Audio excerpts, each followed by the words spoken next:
ನಮಗೆ ಕೂಡ ಕೆಲವೊಂದು ಶಾಪಗಳು ಬರುತ್ತಾ ಇದೆ. ಯಾಕೆ ಅಂತಂದ್ರೆ ನಮ್ಮ ಹೆತ್ತ ತಂದೆ ತಾಯಿಗಳನ್ನು ಕೂಡ ಎಲ್ಲೋ ಒಂದು ಕಡೆ ನಾವು ಗೌರವಿಸುತ್ತಾ ಇಲ್ಲ, ಸನ್ಮಾನಿಸುತ್ತಾ ಇಲ್ಲ. ಅವರಿಗೆ ಉಲ್ಟಾ ನಾವು ಏನ್ ಮಾಡ್ತಾ ಇದ್ವಿ, ಇನ್ನು ನನಗೆ ನೀನ್ ಏನ್ ಮಾಡಿದ್ಯಾ, ನನ್ಗೆ ಏನ್ ಮಾಡಿದ್ಯಾ ಎಂಬುದಾಗಿ ಪ್ರಶ್ನೆ ಮಾಡ್ತಾ ಇದ್ವಿ.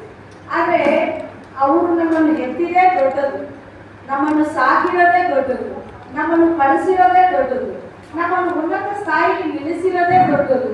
ಇಷ್ಟೆಲ್ಲ ಅವ್ರು ಮಾಡಿದ್ರು ಕೂಡ ತಮ್ಮ ಹೊಟ್ಟೆ ಬಟ್ಟೆಗಳನ್ನೆಲ್ಲ ಕಟ್ಟಿಕೊಂಡು ನಮಗೋಸ್ಕರ ಅಂದ್ರೆ ಮಕ್ಕಳಿಗೋಸ್ಕರ ಎಲ್ಲಾ ತ್ಯಾಗವನ್ನು ಮಾಡಿದಂತ ತಂದೆ ತಾಯಿಗಳನ್ನು ನಾವು ಪ್ರಶ್ನೆ ಮಾಡಿದರೆ ನಮ್ಮ ದೀಪವು ಮಧ್ಯರಾತ್ರಿಯಲ್ಲಿ ಹಾರಿ ಹೋಗುತ್ತದೆ.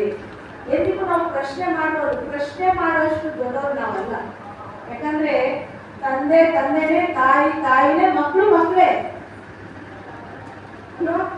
ಒಂದು